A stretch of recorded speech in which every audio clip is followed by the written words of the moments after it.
Oke pemirsa, selamat siang, selamat berjumpa kembali di Pandan Wangi Top Channel.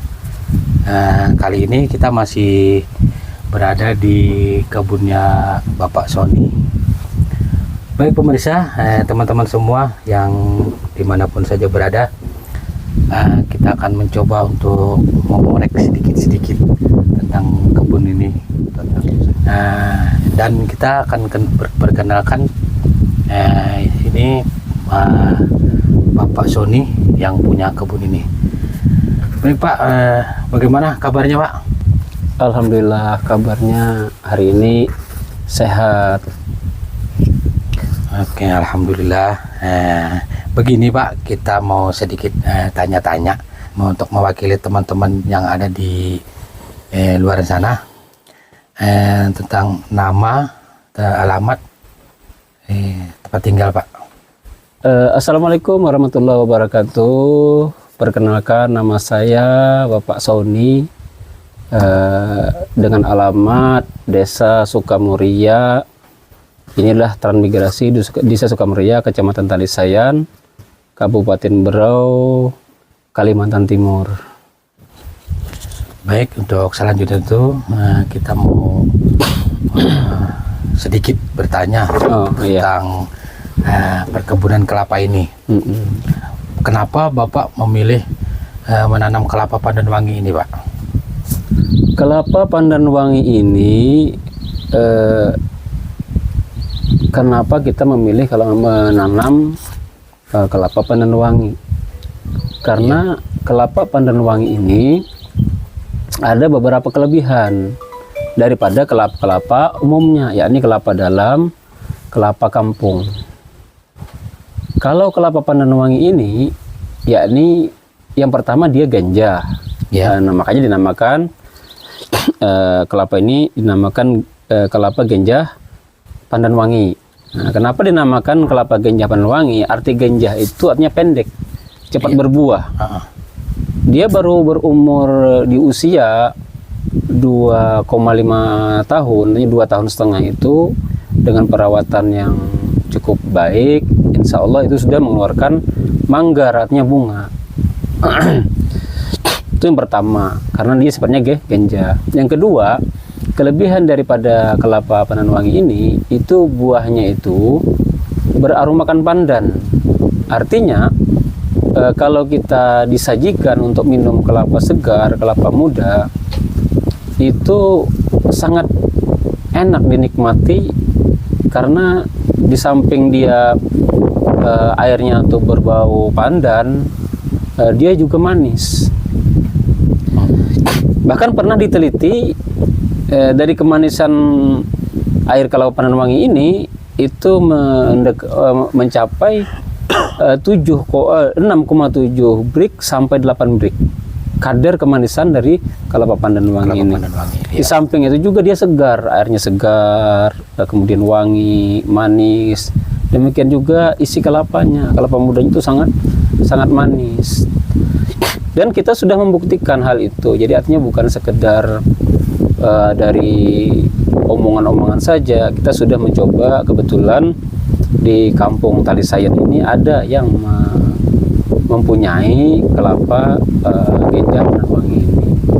Saya pernah ke sana dan saya disajikan kelapa itu, ternyata benar kelapa pandan wangi sangat manis airnya dan harum wangi, enak dinikmati. Kemudian saya bertanya, Bu, kelapa pandan wangi ini dari mana bibitnya asalnya? Saya bilang, kata ibu ini, katanya dari saudaranya itu dapat dari Malaysia. Jadi itulah keunggulan daripada kelapa pandan wangi ini. Di samping dia khusus diproduksi kelapa muda, dan karena daripada kemanisan tadi itu manis, airnya tuh wangi, bahkan isinya itu juga enak karena manis dan wangi tadi. Jadi dinikmati untuk kelapa segar tuh sangat pas dan cocok, apalagi untuk dihidangkan kepada tamu-tamu khususnya orang kantoran, pegawai, kemudian pejabat, perusahaan. Itu pas banget untuk disajikan buah kelapa pandan wangi ini. Di samping itu karena buahnya kecil, jadi kalau kita diolah sebagai kelapa muda untuk diminum itu pas ukurannya. Dia tidak terlalu besar dan juga tidak terlalu kecil. Jadi kalau kita minum itu langsung habis gitu sekali minum. Jadi keunggulannya itu pertama tadi dia genjah, cepat berbuah. 2,5 tahun sudah mengeluarkan mancung atau bunga. Nah, mungkin dari 12,5 tahun itu ke 3,5 tahun itu mungkin sudah mendapatkan hasil. Daripada kita menanam kelapa dalam itu lama sekali, maka kita lebih cenderung memilih kelapa pandan wangi ini. Terus dari mana Bapak mendapatkan bibit kelapa pandan wangi ini? Kalau bibit kelapa pandan wangi ini aslinya itu dari Thailand. Jadi kelapa pandan wangi ini sebenarnya dari Thailand. Iya. Lalu kelapa pandan wangi ini dikembangkan di Thailand. Kemudian pihak Malaysia mengambil dari sana, terus mengembangkan di Malaysia. Jadi di Malaysia itu banyak orang menanam kelapa pandan wangi ini. Nah, makanya yang pertama yang mengambil dari Thailand itu adalah Malaysia. Jadi di Malaysia itu banyak orang yang bercocok tanam kelapa pandan wangi. Oh iya. Karena tadi banyak kelebihan daripada kelapa pandan wangi. Bahkan perusahaan-perusahaan besar itu banyak memilih mengambil daripada kelapa mudanya untuk pandan wangi ini, karena dijadikan minuman jelly, minuman hidrokoko, banyak lagi minuman-minuman yang diproduksi daripada kelapa genjah pandan wangi ini. Jadi asalnya itu bibitnya ini dari Thailand, lalu dikembangkan di Malaysia. Nah, Indonesia ini sebenarnya ketinggalan.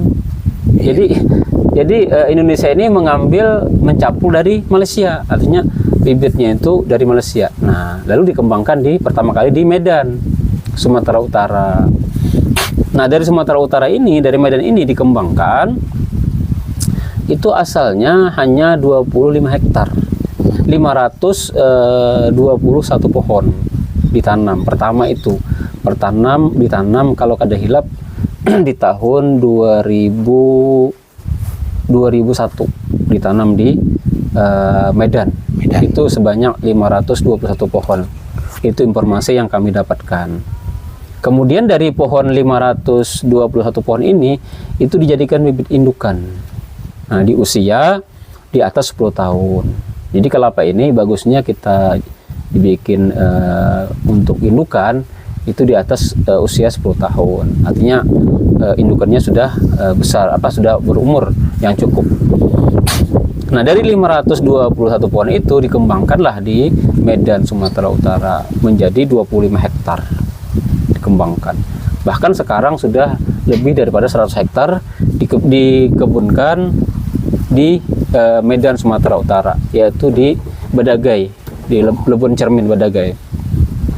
Di Medan juga. Di Medan. Jadi di sana itu bahkan tempat saya ngambil ini yang punya kelapa ini, itu kelapa ini dicari orang.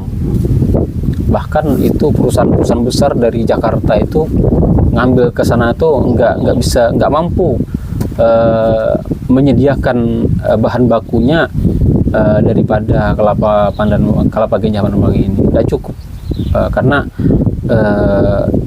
yang di Sumatera Utara ini sudah punya langganan khusus, yaitu dikirim ke Tiongkok, ke Qatar dan Arab Saudi. Jadi sebenarnya kelapa ini sangat dibutuhkan oleh perusahaan-perusahaan besar. Jadi sebenarnya masyarakat itu harusnya ini yang pertama dikembangkan. Di samping dia genjah, cepat berbuah, maka cepat juga hasilnya gitu. Terus apa kelebihan dari menanam kelapa pandan wangi ini untuk kita sendiri, Pak? Kelapa pandan wangi ini di samping airnya itu segar, ya kan, diminum. Kemudian ukurannya itu sedang, tidak besar tidak kecil.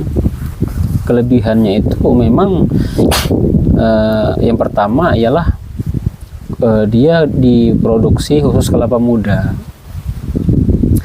dan diminum itu sangat segar gitu, karena kita sudah pernah membuktikan memang begitu manis, wangi, terus isinya itu enak dimakan. Bahkan kita sudah pernah menyajikan ke orang lain untuk disuruh mencoba, terus orang ini bertanya lagi, adakah lagi kelapa pandan seperti kayak kemarin? Saya bilang nggak ada lagi, itu kebetulan saya dikasih orang tetangga, dia punya kelapa pandan wangi, saya cuma 1 pohon aja. Nah, artinya orang yang menikmati kelapa pandan wangi ini insya Allah besok-besoknya kepengen lagi, karena dari di samping dia airnya segar, manis, Iya. kemudian wangi pandan, dan isinya tuh juga manis dan enak dimakan. Dan juga kelapa pandan wangi ini mengandung beberapa unsur, yakni dia bisa mengendalikan racun di tubuh kita ini. Jadi bisa dikatakan kelapa pandan ini bisa menetralkan racun di tubuh kita. Iya. Kalau kita ini mau mengamalkan ya kelapa pandan ini, ada beberapa unsur itu penyakit yang bisa disembuhkan oleh kelapa pandan wangi ini.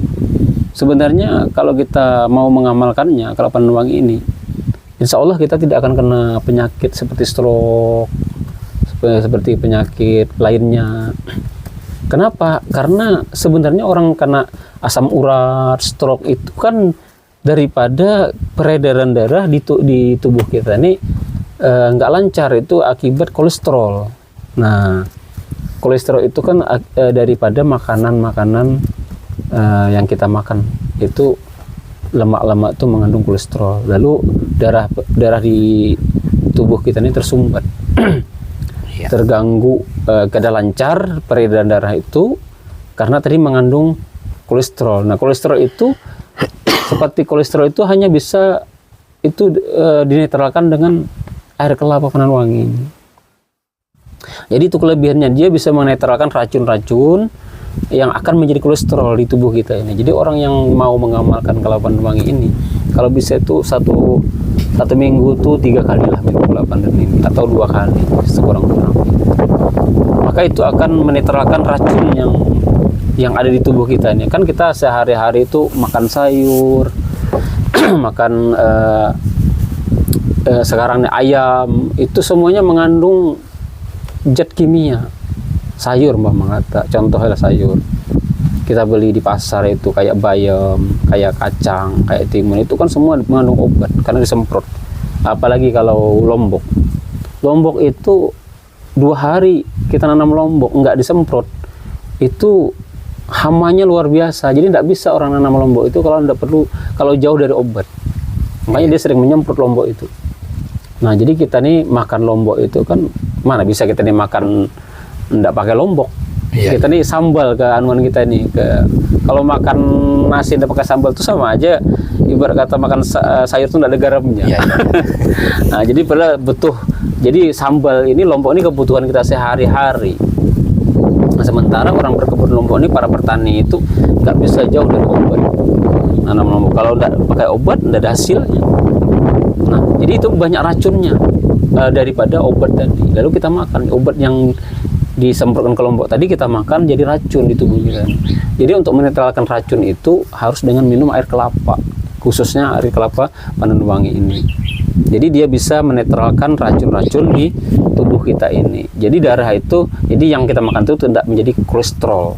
Nah, kolesterol itu nanti akan menyumbat peredaran darah-darah kita di nadi, tersumbat, akhirnya jadi asam urat. Karena darah tadi kada lancar. Iya. Akibat makanan yang kita makan itu. Jadi bagus kita gunakan mengamalkan seperti kelapa ganja pandan wangi ini untuk menetralkan racun di tubuh kita ini. Jadi insya Allah orang yang mau mengamalkan itu tidak akan kena asam urat, tidak akan stroke, karena racun itu diserap oleh air kelapa air kelapa yang kelapa muda tadi. Jadi ya ini khususnya kelapa Genjah Pandanwangi ini. Jadi banyak manfaat sebenarnya. Bukan itu saja, bukan dari apa obat untuk mencegah asam urat, bukan sekedar mencegah penyakit stroke, bukan, banyak lagi penyakit-penyakit yang bisa dicegah dengan mengamalkan kelapa Pandanwangi. Dan kelapa Pandanwangi ini saya pribadi rasanya tuh kayak ketergantungan gitu. Jadi kita minum sekali itu besok-besok kepingin lagi karena memang enak. Jadi masyarakat khususnya di daerah Talisain ini umumnya di Kalimantan ini memang belum banyak yang tahu soal bercocok tanam kelapa Genjah Pandanwangi ini. Ini sangat bagus. Sebenarnya prospeknya sangat bagus ke depan. Kita kembangkan di khususnya di daerah Talisayan ini.